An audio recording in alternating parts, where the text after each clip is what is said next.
Om Namo Bhagavate Vasudevaya. Om Namo Bhagavate Vasudevaya. Narayana Namaskritya Naram Cha Narottamam Devim Saraswatim Vyasam Tato Jayamudiriye Nashtaprayeshu Vadreshu Nityam Bhagavata Sevaya Bhagavati Uttam Shloke Bhaktir Bhavati Naishtike. So continuing with the discussion on Srimad Bhagavatam, Canto 11, Chapter 2, Maharaj Nimi meets the 9 Yogendras. Text number 15 onwards. So Vasudev ji asked Narad Muni wonderful questions about the ultimate goal of life, how to achieve it. And Narad Muni in his reply, he cited that there was a similar question asked. An ancient history of conversation between the great soul King Videha and the sons of Rishabdev. So Narad Muni is further saying, text 15, Priyavrato namasuto mano swayam bhuvasya tasyagni dhastato nabhir rishabhastat sutah smritah. Swayambhuva Manu had a son named Maharaj Priyavrat, and among Priyavrat's son was Agnidhra, and from Agnidhra was born Nabhi, whose son was known as Rishabdev. So this we have all studied earlier. So Narad Muni just stating how it comes down to Maharaj Nimi. The genealogical background of sons of Rishabdev is given in this verse. Tamahur Vasudevansham Moksha Dharma Vivakshaya Avatirnam Sut Shatam Dasyasi the Brahma Paragam. Shri Rishabdev is accepted as an expansion of the Supreme Lord Vasudeva. He incarnated in this verse to propagate those religious principles that lead living entities to ultimate liberation. He had 100 sons, all perfect in Vedic knowledge. Tesham ve bharato jeshto narayana parayana vikyatam varsham etadyan namna bharatam adbhutam. Of the 100 sons of Lord Rishabdev, the eldest Bharat was completely devoted to Lord Narayan. It is because of Bharat's fame that this planet is now celebrated as a great Bharat Varsha. So it's because of this Bharat, son of Lord Rishabdev, not Lord Ram's younger brother Bharat, that this great planet is known as Bharat Varsha. Sabhukt bhogam tyaktave mam nirgatastapsa harim upasinastat padamim lebheve janrin ribhe. King Bharat rejected this material world, considering all types of material pleasure temporary and useless. Leaving his beautiful young wife and family, he worshipped Lord Hari by severe austerities and attained the abode of Lord after 3 lifetimes. So we have read about Bharat Maharaj that he was a king and then he had to take the life of a deer, and then Jad Bharat, and then he went back. Tesham nav navdvipa patyavasta asya samantata karma tantra pranetara ekashitir dvijataya. 9 of the remaining sons of Rishabdev became the rulers of the 9 islands of Bharatvarsha, and they exercised complete sovereignty over this planet. 81 sons became twice-born Brahmins and helped initiate the Vedic path of primitive sacrifices.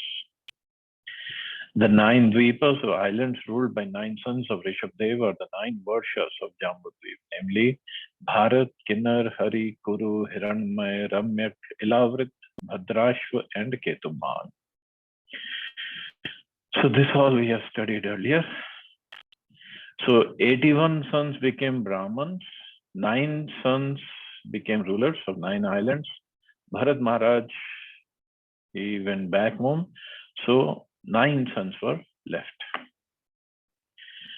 Nava Bhavan Mahabhaga Munyo Hirthasham Sinna Shramana Vatarasna Atma Vidya Visharada Kavir Havir Antariksha Prabuddha Pipalayana Avir Hotro Ath Drumilash Chamasah Karbhajana. The 9 remaining sons of Rishabh were greatly fortunate sages who worked vigorously to spread knowledge of the absolute truth. They wandered about naked and were very well versed in spiritual science. Their names were Kavi, Havish, Antariksh, Prabudh, Pipalayan, Avirhotra, Drumil, Chamas, and Karabhaja. Nimi, the king of Videha, asked the following 9 questions of the 9 Yogendras. So these are called 9 Yogendras. So Indra, Yogendra means best of the yogis. So somehow they met, Nimi Maharaj, or king of Videha, met these 9 Yogendras, and he basically asked the same questions to all 9. It's all combined together, and all 9 sages answered his 9 questions. I mean, one each. So he asked these questions. First, what is the highest good? 2, what are the religious principles, dharma, natural proclivities, swabhava, behavior, achar, speech, vakya, and outward symptoms or lakshan of a Bhagavat, a Vaishnava devotee of the Lord? 3, what's the external energy of Vishnu, the Supreme Lord? 4, how can one become disassociated from this Maya? 5, what is the true identity of Brahman? 6, what are the 3 types of karma, namely karma based on the enjoyment of the fruits of work, karma offered to the Supreme Lord, and nashkarmya? 7, what are the various pastimes of the various incarnations of God? 8, what is the aim or destination of one who is against the Supreme Lord and devoid of bhakti? Or in other words, a non-devotee. 9, what are the respective colors, forms, and names of the 4 Yugavatars, the 4 incarnations of the Supreme Lord who appear in the 4 ages? And what's the process of worshipping each of them? So the transcendental answers to these inquiries were given by the great devotees, Kavi, Havish, Antariksh, Prabuddha, Pipalayan, Avirhotra, Drumil, Chamash, and Karabhaja. These 9 Paramhamsas answered the 9 questions, each in turn, in the following verses. Text 22. Ta ete bhagavad rupam vishvam sadasad atmakam atmana vyatirekena pashyantu vyacharan mahim. These sages wandered the earth, seeing the entire universe with all its gross and subtle objects as a manifestation of the Supreme Lord and as not different from the self. According to Srila Sridhar Swami, it is clearly demonstrated in this and the following verses that the 9 saintly sons of Rishabdev, known as Navayogendras, were situated in the highest stage of spiritual perfection called Paramhansya Charitam, for having fully developed the character of Paramhamsas. In other words, they were pure devotees of the Lord.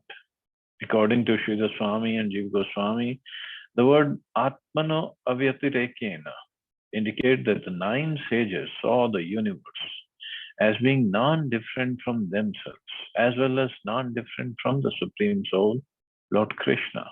Now, this doesn't mean non-different from themselves that they were Mayavadi philosophers thinking everything is one. No, everything is coming from the Supreme Lord. Vishwanath Chakravarti Thakur has additionally commented, Atmana Paramatmana Sakshat Avyatirekena.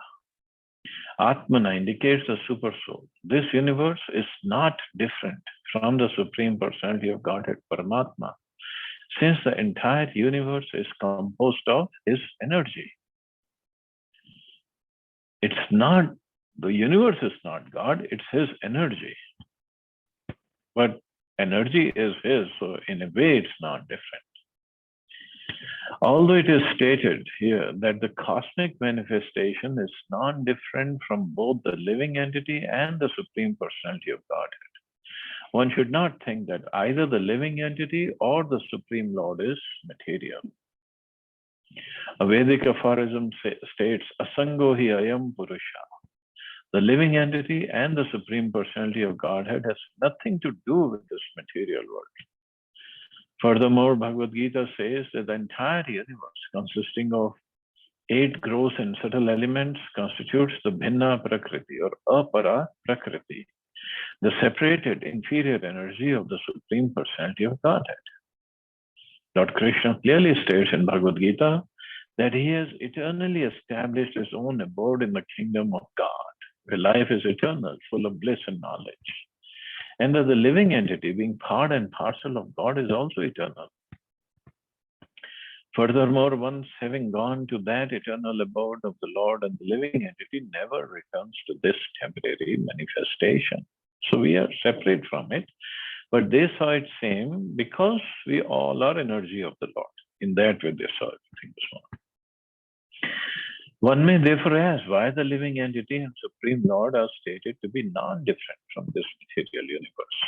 Question is very nicely answered by Sri Narad Muni in first canto.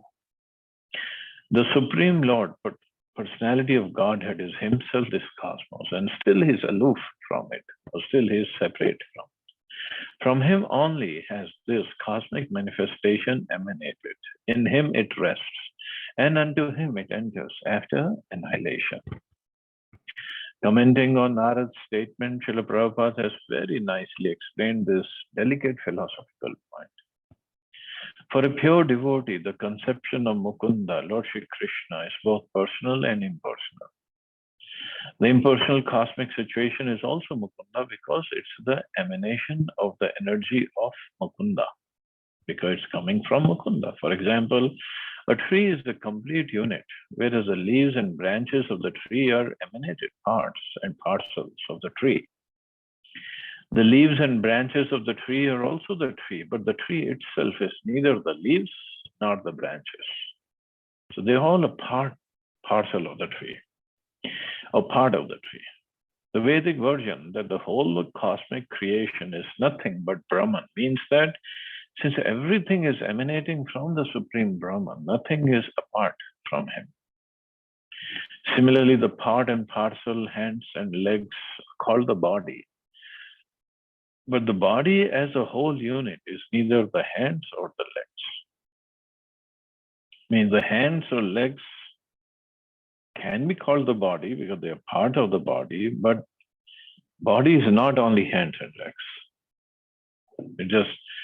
That's why this achintya bheda bheda or simultaneous oneness and difference is there. The Lord is a transcendental form of eternity, cognition, and beauty. And thus the creation of the energy of the Lord appears to be partially eternal, full of knowledge and beautiful also, but it's only partial, not complete.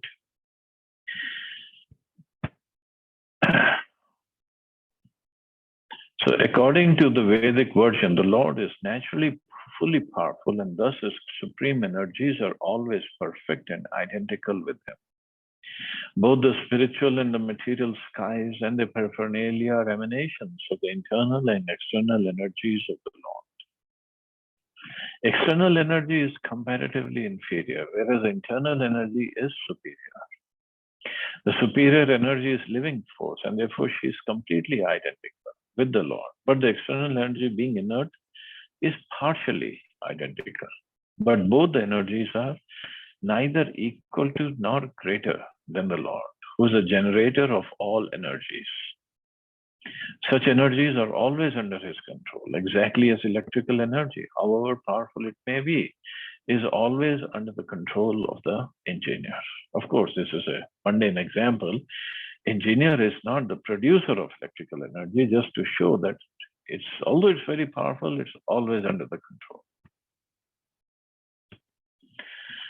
Srila Prabhupada has clearly explained here that both the cosmic manifestation and the living entities are emanations from the Supreme Lord, as confirmed both in Vedanta Sutra and the opening statement of Bhagavatam, Janmadhyasya Yata.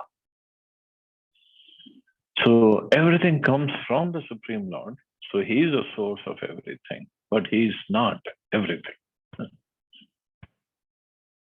So again, very long purport given here. But just to prove or just to explain this very technical point. So further, Narad Muni is saying, Avyahateshta gataya surasiddha sadhya gandharvayana akshanar kinnar nagalokan mukta sharanti muni charana bhutanatha vidyadharad vijagavam bhuvanan kamam. The 9 yogendras are liberated souls who travel freely to the planets of the demigods, the perfect mystics, the sadhyas, the heavenly musicians, the yakshas, the human beings, and the minor demigods such as the kinnars and the serpents. No mundane force can check their free movement, and exactly as they wish, they can travel as well as to the worlds of the sages, the angels, the ghostly followers of Lord Shiva, the Vidyadhars, the Brahmins, and the cows. So they can travel everywhere. Land or world of the cows means Golok Vrindavan. And see another thing, how Narad Muni, although he was asked by the father of the Supreme Lord himself,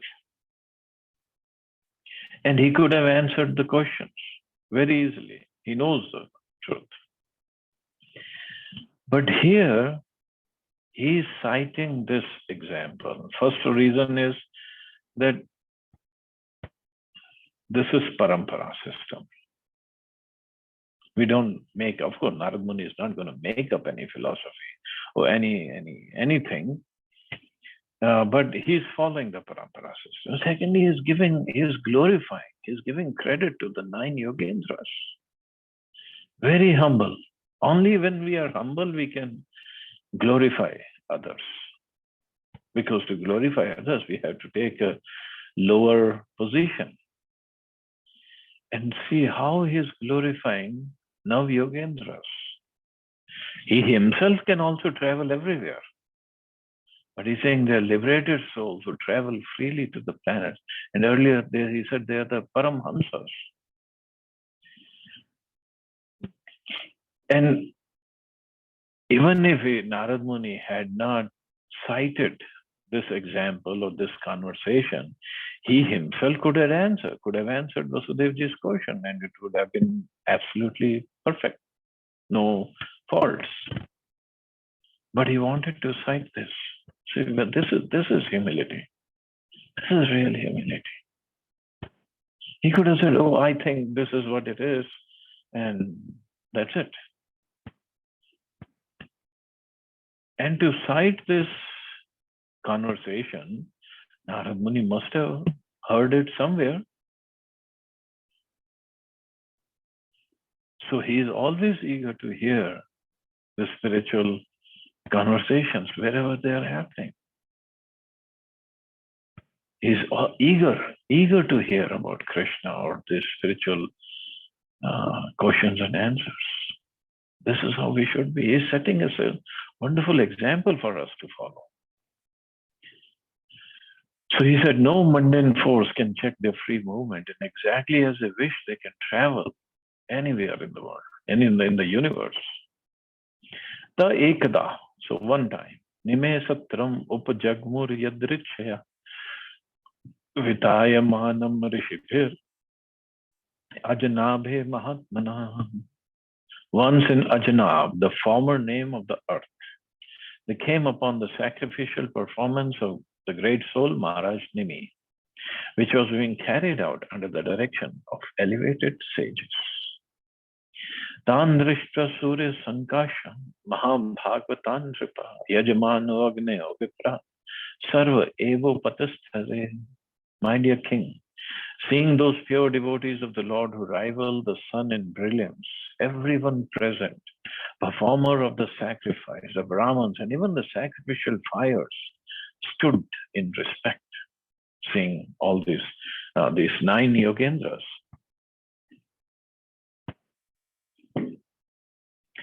Videhastan abhipretya narayana parayana prita sampujayam chakre asanasthana yatharhata. King Videha, Nimi, understood that the 9 sages were exalted devotees of the Supreme Personality of Godhead. Therefore, overjoyed at their auspicious arrival, he offered them suitable sitting places and worshipped them in a proper way, just as one would worship the Supreme Personality of Godhead. The word Yatharahata is significant. According to Srila Vishwanath Chakravarti Thakur, the word Yatharahata means Yathochitam, or according to the proper etiquette. It's clearly mentioned here that the Nav Yogendras are Narayana Parayana, exalted devotees of the Supreme Lord Narayana or Krishna. Therefore, the word Yatharahata indicates that the king worshipped the 9 sages according to the standard Vaishnava etiquette.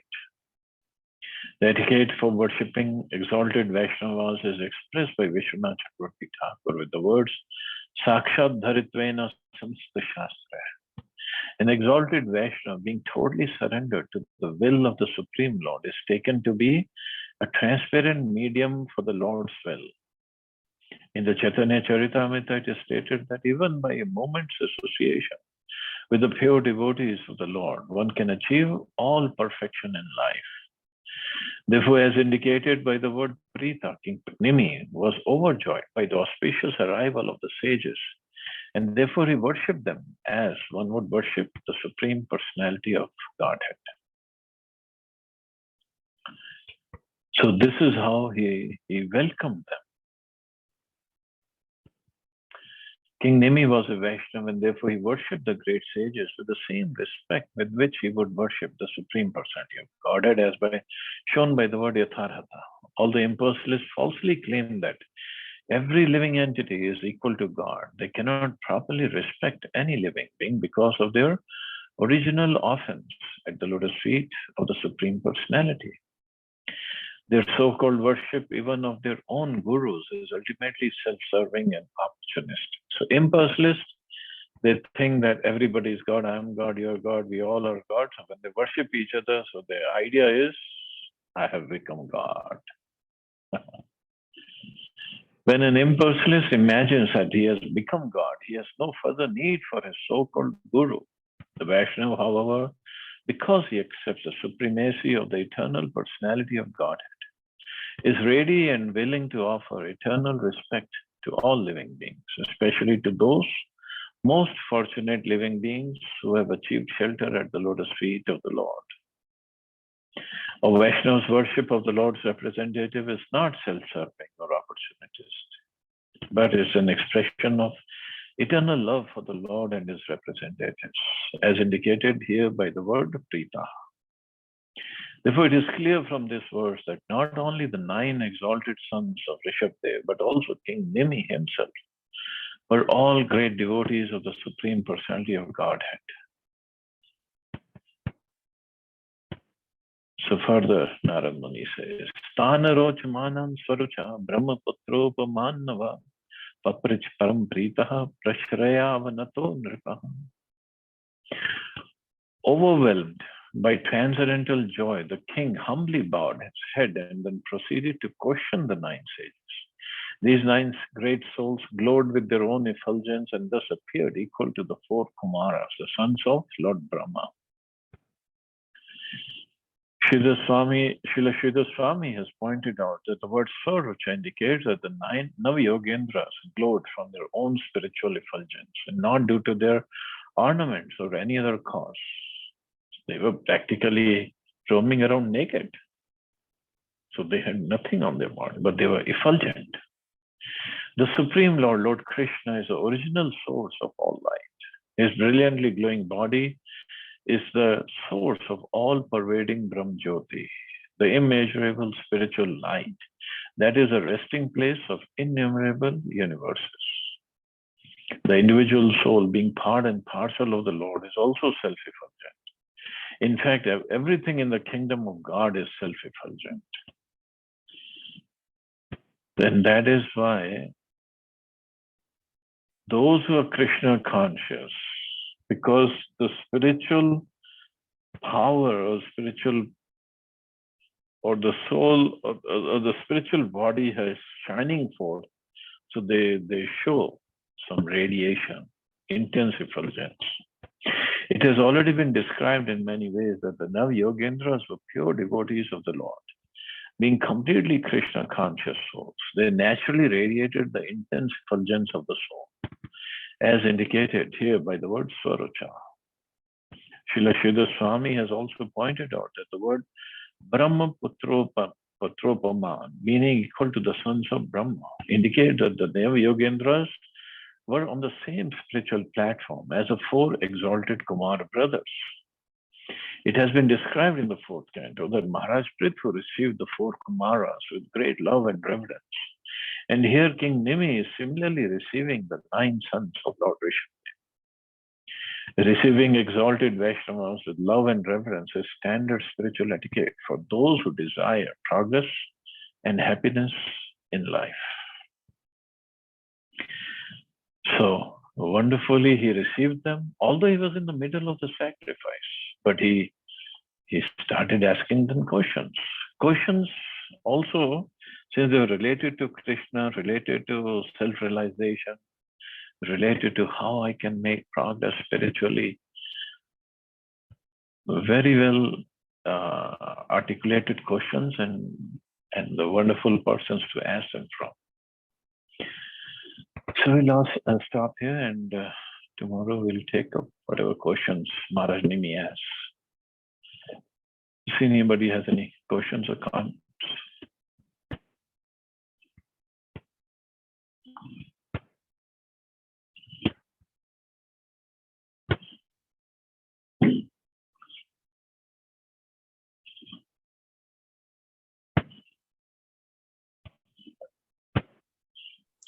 Hare Krishna, Prabhuji. Hare Krishna. In this text 23rd, the English translation is mentioned that those Yogendras were able to travel to the different places, and minor demigods such as Trina and serpents. Serpents and also are minor gods, demigods? In the Nagloka, they are very, very powerful. Although their planets is below Earth, but those serpents in the Nagloka, they are, and that is from where Kalia had come. Such a powerful snake. Okay. Okay, bro. Thank you so much. Okay, thank you, guys. You all have a safe and wonderful day. Hare Krishna. Jai Shri Ram. Hare Krishna.